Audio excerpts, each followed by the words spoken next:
Otep à tous, bien-aimés frères et sœurs. Désormais, les choses vont changer en RDC.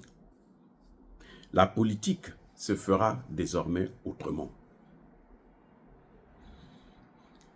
Ce qui est avantageux lorsqu'il y a des situations, des crises comme ça, c'est que les gens prennent conscience et tirent les leçons. Je répète, l'avantage d'une telle crise, c'est dommage, c'est malheureux qu'il y ait on ait perdu autant de vies humaines pendant 30 ans, c'est de tirer les leçons du passé. Déjà, cette crise à Goma permet de comprendre déjà pourquoi on en est arrivé là. Pourquoi cette crise a trop duré. Il y a eu le silence coupable de l'ONU, le silence coupable de l'Union africaine. Vous savez que Kagame a même été à un moment donné président de l'Union africaine. Les chefs d'État africains l'ont nommé président pour les représenter, alors que lui, il est en train de faire le travail, le jeu des Occidentaux en détruisant le frère qui est à côté. Et ça ne devrait plus passer.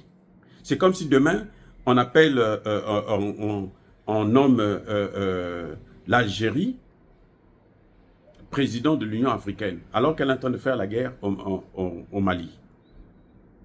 Ou bien, comment vous l'appelez là, Alassane Ouattara, alors qu'il est en train de massacrer et déstabiliser toute la région. Massacrer d'abord ses populations et puis déstabiliser toute la région. Je crois que les Africains devraient cesser d'acclamer des fous. Même s'ils ont le pouvoir dans leur pays, bon, ils n'ont qu'à gérer ça dans leur pays, mais ne pas représenter... C'est quand même dommage de voir la représentation de l'Afrique par des bandits, des voyous. Et ça, c'est les conséquences du fait que, l'Union africaine est dans les mains des Occidentaux. La SADC, vous voyez la décision que la SADC est en train de prendre là. Elle va faire la guerre maintenant à Kagame directement. La tête de Kagame est mise à prix. C'est parce qu'ils sont autonomes. Si la SADC était aussi dans les mains des Occidentaux, ils pouvaient prendre une telle décision.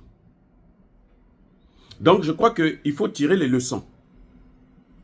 On en est arrivé là parce que les hommes politiques congolais, y compris ceux qui viennent même du Kivu, ils s'enrichissaient à travers cette guerre. C'est-à-dire qu'il y en a qui demandaient des postes en tant que ressortissants de cette localité.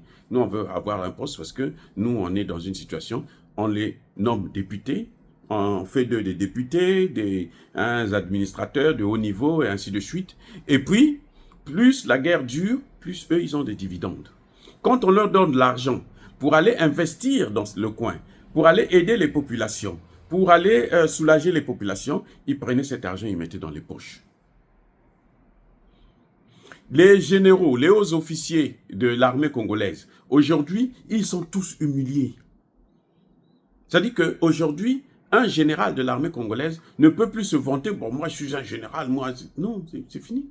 Les Chiwewe sont passés par là, les machins, celui qui est à, comment on appelle ça, à la maison militaire, qui donne des fausses informations depuis le début du premier mandat de Tshisekedi jusqu'à maintenant. Il fait que manipuler Tshisekedi. Maintenant, ils sont mis à jour. Et la honte, vous voyez, la communauté internationale en parle maintenant. La ministre de la Défense, je vous ai dit ça, c'est elle qui a sorti, qui nous a dit, mais moi j'ai parlé avec ce monde-là, avec tous, ils m'ont dit non, nous on a des armes. Alors qu'ils ne voulaient pas qu'on achète des armes. Pourquoi ils disent que nous on a des armes? Parce que Tshisekedi leur a donné de l'argent pour acheter des armes et ils ont bouffé cet argent. Maintenant, ils font croire à Tshisekedi qu'il y a des armes, alors qu'il n'y en a pas. Vous voyez, c'est la complicité interne. Mais ça, c'est des dossiers qu'on va voir après. Pour l'instant, notre problème, c'est les mettre de côté et puis travailler avec ceux qui sont plus sérieux. On leur dit former les militaires. Ils disent qu'on a formé 40 000 alors qu'ils ont formé à peine 13 000. Donc cette crise, cette situation malheureuse nous permet de comprendre qui est qui. Ça permet aussi de comprendre quels sont les Congolais qui aiment leur nation, qui sont patriotes. et les Congolais qui n'aiment pas leur nation.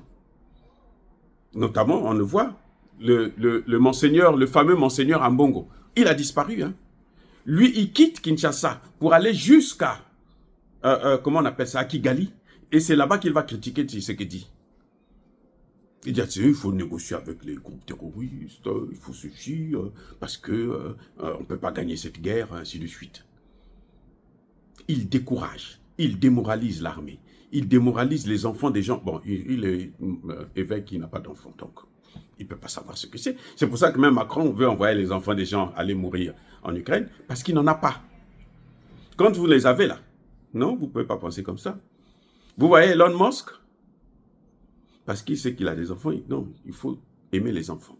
Même Trump, il a des enfants, donc il a une autre vision. Quand tu n'en as pas là, ça se reconnaît comme ça. Bref. Vous voyez, on a vu aujourd'hui que la classe politique congolaise est défaillante. Vous allez voir après ça, là, les militaires, là, quand ils vont venir, là, après la guerre, là, quand ils vont poster pour des postes, celui qui disent « moi j'étais militaire », nous allons les soutenir. Je veux être député, nous allons soutenir ce type. On ne va plus laisser les voyous, là, qu'on voit là, qui sont là assis à l'Assemblée avec des gros salaires, à ne rien faire. C'est fini. C'est fini. On ne va plus les soutenir. Vous voyez l'opposition? Vous avez entendu Kabila parler, vous avez entendu Moïse Katumbi parler. Bon, il y a Martin Fayulu qui a dit quelque chose timidement, mais rien de... Il n'y a pas le soutien que nous voulons en tant qu'hommes politiques, en tant que membres de l'opposition. C'était eux qui allaient décider, dire à Tshisekedi. Parce que si nous, on a constaté des défaillances au niveau de Tshisekedi.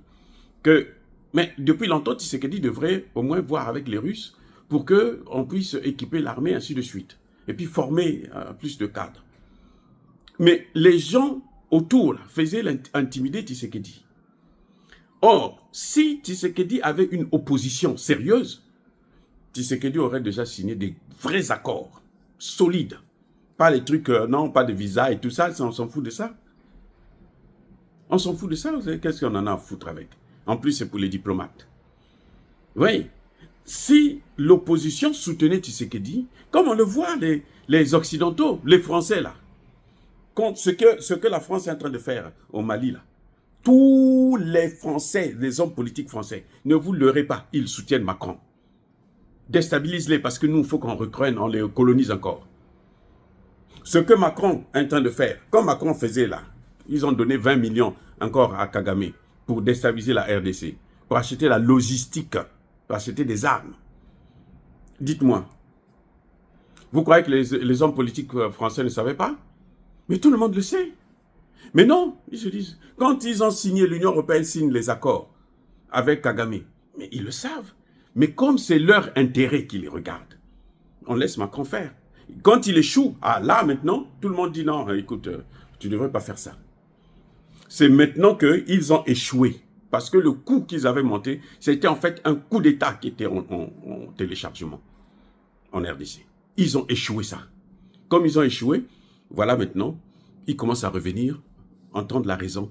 J'espère que Tshisekedi ne va pas encore tomber dans leur piège, pour leur donner, accorder des marchés, pour ceci, pour les écouter, pour ne pas aller renforcer ses relations avec la Russie. Tshisekedi, nous sommes un pays libre, vous avez des relations avec tout le monde. Si eux, ils ne veulent pas que toi, tu puisses avoir des relations avec la Russie, alors ils n'ont qu'à partir. Il faut les laisser partir. Et de toutes les façons, ils ne nous ont jamais aidés. Pendant 30 ans, on n'a jamais eu le soutien de la communauté internationale. Donc ce n'est pas aujourd'hui qu'on va s'empêcher, se dire que si on n'a pas le soutien de la communauté internationale, on est foutu. Non, c'est faux. Allez les amis, soyez bénis, abondamment bénis par le Dieu des Kémites et par nos ancêtres angélisés.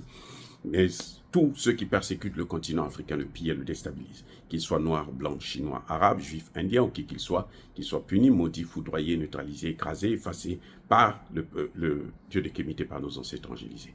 Vive l'Afrique éternelle, j'ai dit et j'assume.